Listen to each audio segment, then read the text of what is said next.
Hey, it's Dr. Amanda with Straightsmile Solutions, straightsmilesolutions.com. Yet another video on the eruption of second molars.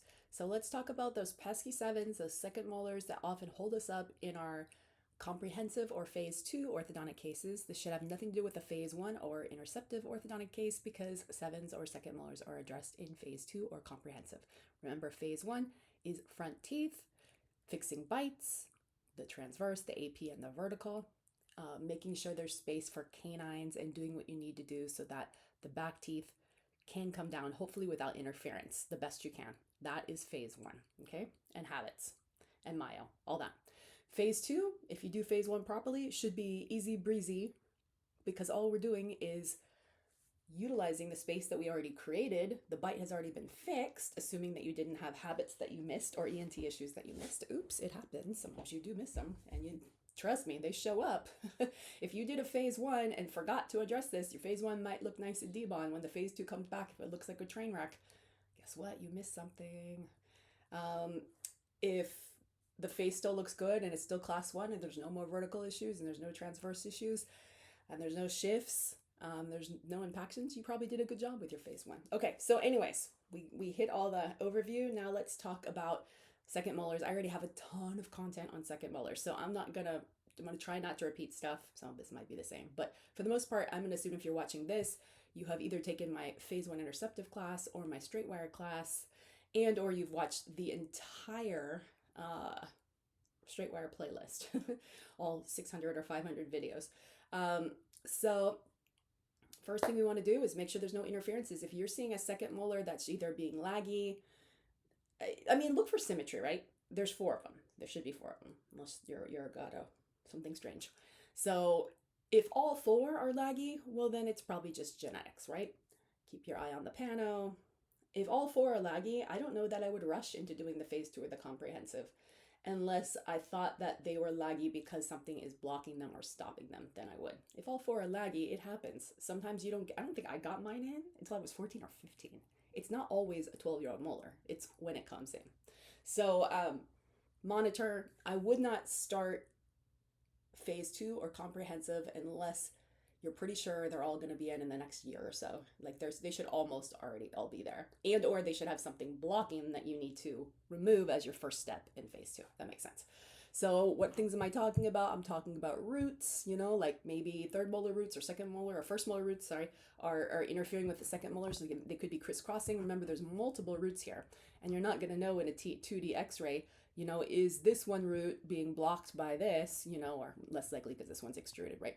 But you get what I'm getting at, like here, maybe. Or could it be like a vertical issue? Sometimes they come at different times, and then one doesn't have an opposing, right? Because this one's not up yet, and that's obviously not up yet, and it's going to keep going down, down, down, down, down, down until it stops. Well, if one is faster than the other, sometimes they're not synchronous, then this is going to over erupt and this is going to under erupt, and you can't bring this up until you intrude this, but you can't intrude this because this is here. So this is like a game of, not Jenga, kind of like Tetris, right? You can't move this till you move this, can't move this till you move this. And also can't necessarily move this because of this. Well, we don't know for sure. You'd have to put it in the CBCT.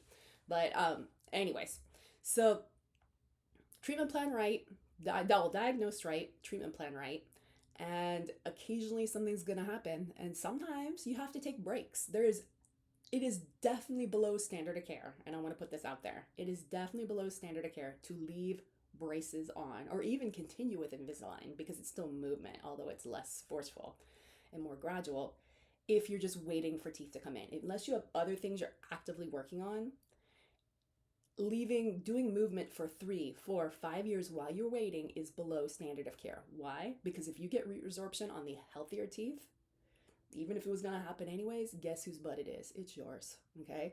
I'm not saying all patients are going to complain, but people are litigious nowadays, and people got ChatGPT, is what I'm trying to tell you.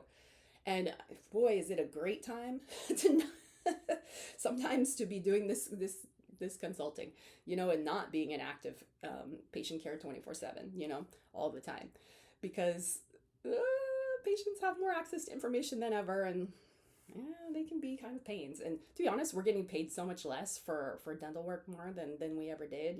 With inflation, it just isn't the same. So just my thoughts.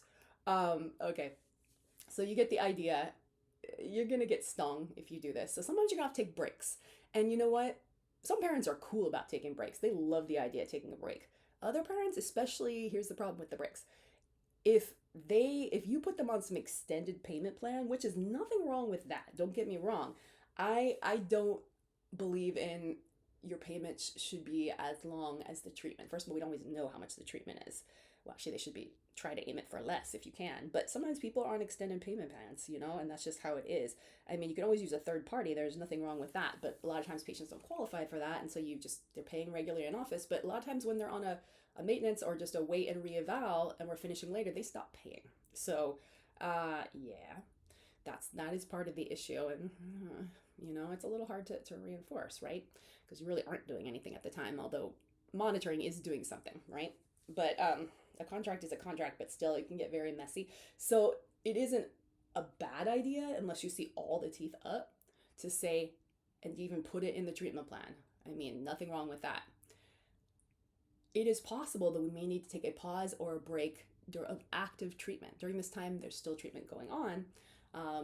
But if we have to wait for third molars to come out or second molars to erupt, we may take a break or pause with the aligners, you know, or with the braces.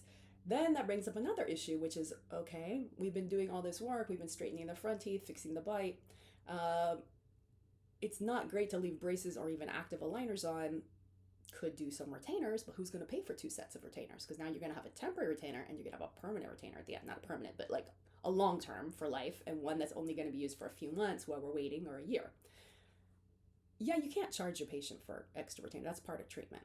So, I mean, this would be great if you did have the option to make them in-house. I call these sloppy bondeds in-house because they're not meant forever, and I really don't care. Or even do nothing. Nothing wrong with do nothing. And if you don't know what a sloppy bonded is or a do nothing, just put those words into my YouTube channel. Keyword, little magnifying glass, top right, sloppy bonded, do nothing. Put those in, read the content I have. I was definitely, I don't know, yeah, I did sloppy bondeds, and I don't call them sloppy bondeds to patients. I just call them temporary bonded retainers.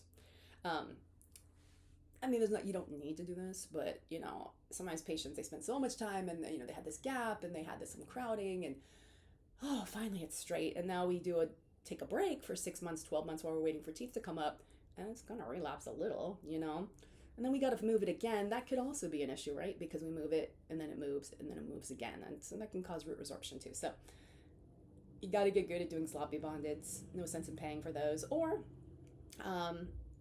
you can make a temporary Essex in office if you have a vacuum form. Not a vacuum form, but yeah, not a suck down, a vacuum form. I don't really care if it's for like long-term retainers, it has to be made right, because if they relapse and you had a junk retainer, it's on you. For a short term, I don't care how well it's made, because it's really more psychological than anything. I mean, unless there's an issue, there's going to be collision or something like that, then that is an issue. But this is things you need to think about. And a lot of times when I'm working with doctors, like, they don't realize that sometimes we have to take breaks in ortho. Sometimes we have to wait for teeth to come in ortho. Sometimes the risks outweigh the benefits to continue, take a break. We do the same thing for hygiene, right? And they don't realize that they might need retention twice and that they can't assess additional fees. That's not okay. That's part of treatment, okay? So lastly, the other thing I want to talk about is Haltermans. I love me a Halterman. They're great. There's all kinds of appliances you can use to upright funky things in the back if you need to. It's usually not necessary if you catch it early and get out the third molar and start the spacer technique. Now, if you caught it too late, then it might be necessary. No promises. Sometimes you upright these and they end up having perio issues. They don't make it. They fail. You can't make promises on anything like that. No promises. And a lot of this is in your informed consent, but if you're doing something special, you really should outline that additionally and explain it, because I've definitely seen doctors where, I mean, sometimes we upright stuff and it fails. It just does. I mean, it's a long movement, and sometimes it's just too much trauma for the nerve and the vasculature and the bone and all that, and it just doesn't work. You know, I mean, we did it, but it's not stable. It's not healthy. Maybe it needs grafting. It might need bone graft. It might need $5,000 worth of perio work or endo work or whatever, you know. Maybe it has decay. The outcome is not great, you know. Prognosis is not good as word, you know, and long-term forecast is not great. Sometimes parents and patients get mad and they cause trouble. Well, this can happen. So keep your eye on your second molars. They can be extraordinarily tricky. Intervene early, but you don't need to aggressively intervene. A lot of times extracting a wisdom tooth, spacer technique, watch and wait is better than anything else because it's less force. And if you're going to do Haltermans, remember, unless you really create some incredible biomechanics, where there's moments and counter moments and all that, you need to be in a heavy, it's like doing an exposure case. You got to be in a 1925 steel. You have to have done everything else. Everything should be done already. It should be so that once we get this uprighted, you're done. You shouldn't be messing with anything else, leveling, aligning, anything, okay? So you don't necessarily have to keep the braces on, although that's sometimes the easiest way to do it. Otherwise, you're gonna have to make some type of really reinforced lingual arch funkiness. And most labs can help you with the design on that, but it doesn't mean the other teeth aren't gonna move. I would definitely consider doing bonded retainers and other stuff. Anyways, hopefully that helps.